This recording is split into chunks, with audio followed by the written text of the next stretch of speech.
TCI is brought to you by Spendthrift Farm, home of the sires of 6 Kentucky Derby contenders in 2015, more than any other stud farm.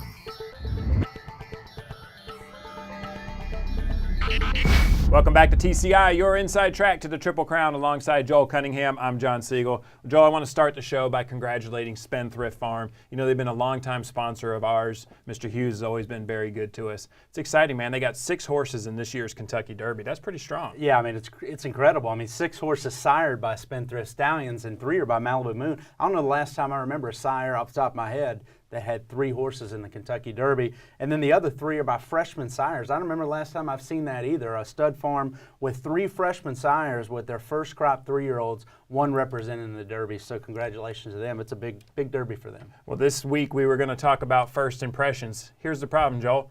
Almost half our top 10 is not at Churchill yet, but we did get our eyes on a few horses this week, and we've obviously seen Carpe Diem. He's right in our backyard, so we've been watching him train. We've had the privilege of watching him breeze, last weekend.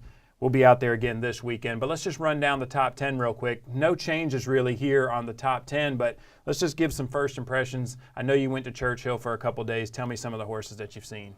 Well, I obviously saw American Pharoah, the champion. I think that's where it starts for everybody, John. And, here's a colt that, I tell you what, if you saw him and you knew he was by Pioneer of the Nile, you'd say, okay, physically this horse is going to handle him on a quarter. No real classic concern, especially the way he walks and strides out. I mean, it's one of the best strides you've ever seen on a horse, the way this horse moves. He's a big framey type horse. He doesn't carry a ton of weight, even though he has, he's a well-muscled horse, just doesn't carry a ton of flesh. He's not a big, heavy horse. And he's not as big as I thought he was, quite frankly. But, again, just a tremendous frame, tremendous stride on this colt. And you wouldn't think by looking at him, you don't see any Yankee Gentleman influence or any Stormcat influence in his body type. To me, he looks all Empire Maker sort of frame. Well, today they had some breezes over there. Todd's trying to beat the rain there with his Todd squad. So we got to see the breezes. They were streaming them live, which is nice. I like that you can easily watch these breezes. We watched Materiality today. We watched It's a Knockout. There's been some news that have kind of come out of Todd's camp. I thought It's a Knockout had a really nice breeze this morning over there at Churchill. Yeah, unfortunately we wanted to be there, but we've been there quite a bit, and they called an audible because of the weather. And next thing you know, we're watching this thing streaming, which is unfortunate. I'm tired of watching video. I like seeing them in person.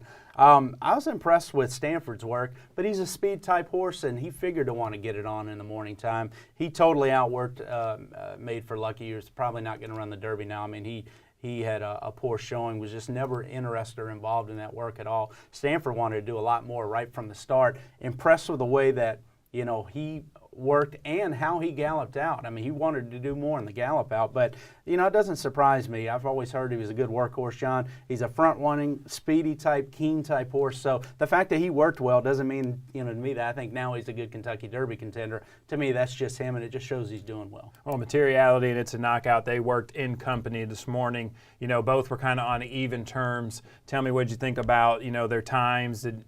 Too slow, too fast, just right? What'd you think? I think it's just right, and that's a typical Todd Pletcher workout from 2 colts that he feels like, are very good workmates and comparable. If you remember last year, he did the same thing with Intense Holiday and Danza, and they worked heads up, and a lot of people like Danza or Intense Holiday's work. I happen to like Danza's work on the inside because they look like, if they chirped to him at any time, he was going to open up on Intense Holiday. And I think some people, sort of see these works sometimes, and they want to gravitate towards the outside horse.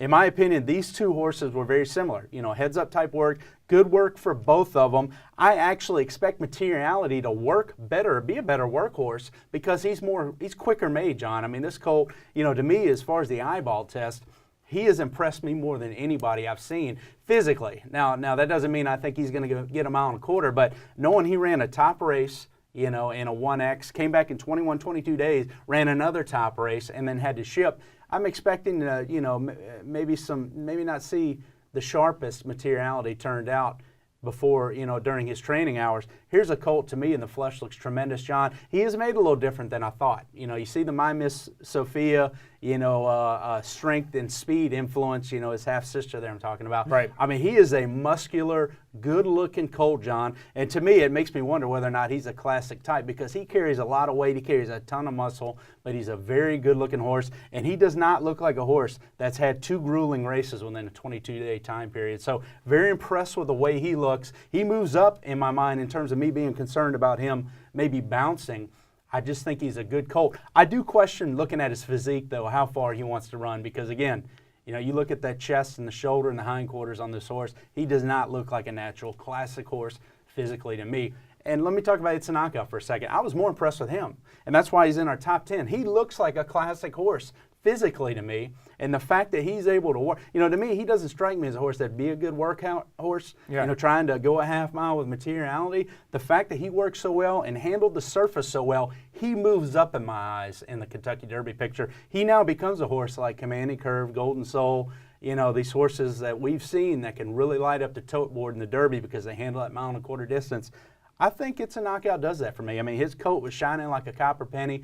Even though he's a bay, he looked tremendous. I mean, he just looks great. He looks like he's doing well. He's getting over the track, and I think he'll like the distance. All right, let's talk about our number 1 real quick. That's Carpe Diem. We said we got to see his breeze. We filmed his breeze last weekend. He's a horse like you are talking about, the physique, the classic distance kind of look.